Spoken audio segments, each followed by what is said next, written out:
Millions of Americans facing a midnight deadline to file their tax returns. A conservative watchdog group reportedly sent a memo to Treasury Secretary Scott Bessent with the subject line, Democrats abuse power in IRS to entrench partisanship. The memo, reported by the Washington Examiner, reads, over 60% of IRS leadership have outwardly supported Democratic politicians or liberal policies. It also says none of the leadership has supported Republicans or conservatives. Charles Payne, host of Making Money on Fox Business, joins me in just a moment to talk about all of this. First, though, let's scoop up more information. Fox Business's Hillary Vaughn on Capitol Hill. Hillary. Hi, Harris. Well, most Americans did have to write a big fat check to the government today to pay their taxes, but over 100,000 federal workers are not paying their taxes on time.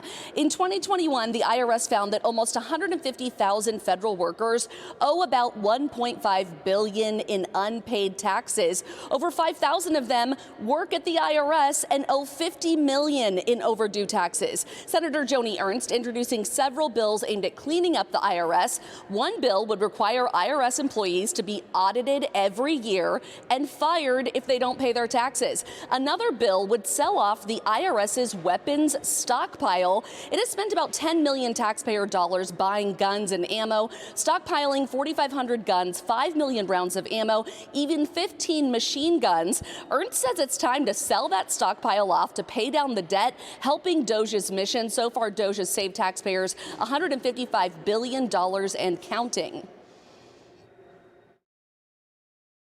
I think the American people are disgusted by the waste they're seeing of their tax dollars, especially on a day like today, April 15th, when they're writing those checks to the federal Treasury, to know that that money's not all going to help keep our country strong with a national defense, but it's going to waste money. It's not just wasteful, Harris. It also may not be safe for IRS special agents to be armed. An investigation found that at one point, IRS special agents fired their weapons accidentally more than they did intentionally. Harris? Goodness. Wow. All right. Hillary, thank you. In focus now, Charles Payne, host of Making Money on Fox Business. So, welcome. I want to hit you with 2 points. First of all, why did they get away with owing that much money? I guess they write a note. You know where I work, I'll get it to you. I don't, it's like, it really is amazing. It's one of the reasons why we're so frustrated with all of this in general. Like this, there's just two sets of rules, right? And that's another one of the fringe benefits, being insulated by the federal government.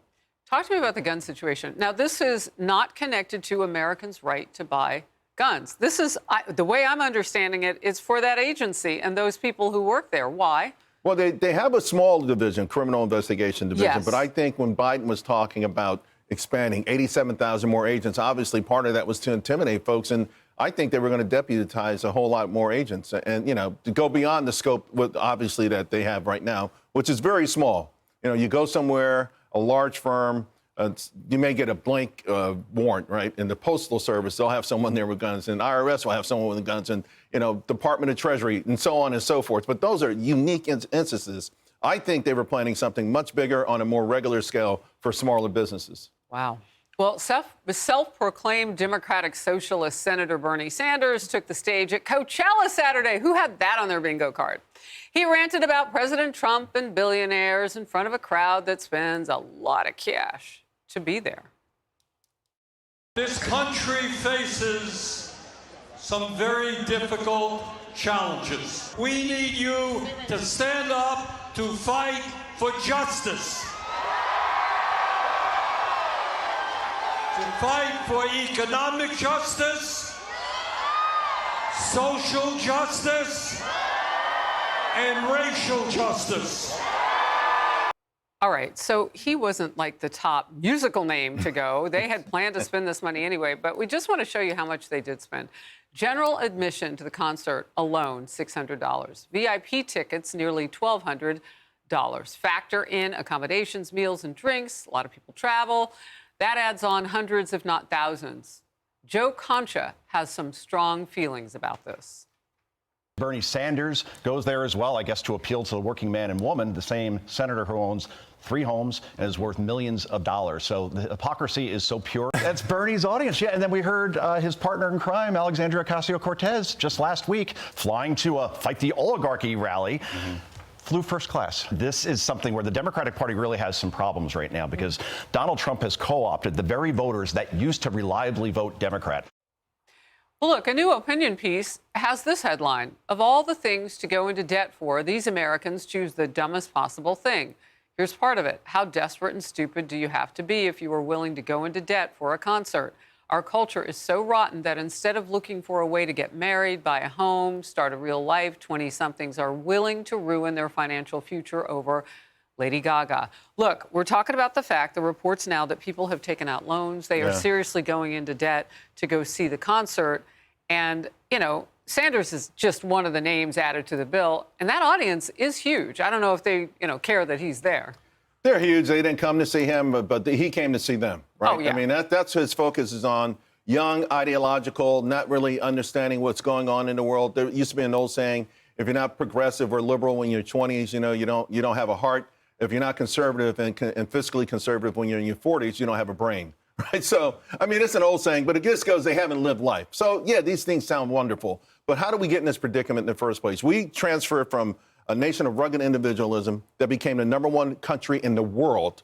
And over a period of time, beginning with the Great Depression, we lost a lot of that. In the 60s and 70s is when the nail was put in the coffin, because big government became bigger and they would solve every single problem, every nuance, every social slight. And they've been running on that. You can find videos of Bernie Sanders, the greatest hits, saying the same speech over and over again for at least 25 years.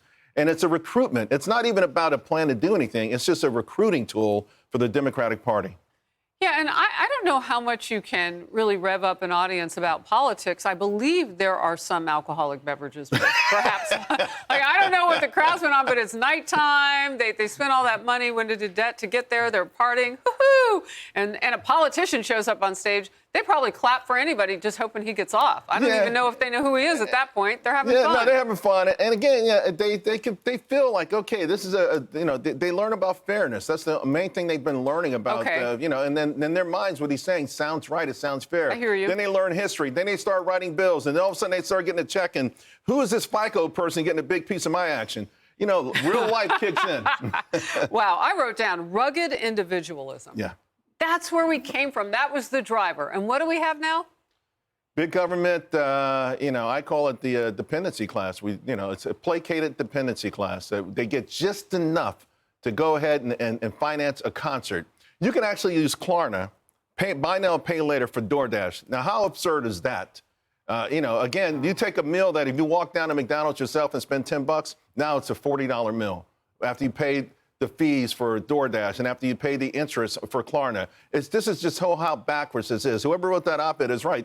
They're sacrificing their entire life, their future, their economic future, to live in a moment. Well, it's a good thing they still have us. We'll hold them by the hand. We love them. We will. That younger generation. Just sober up after the concert. Charles, good to see you. You too. Thanks a lot. Thank you. I'm Steve Ducey. I'm Brian Kilmeade. And I'm Ainsley Earhart. And click here to subscribe to the Fox News YouTube page to catch our hottest interviews and most compelling analysis.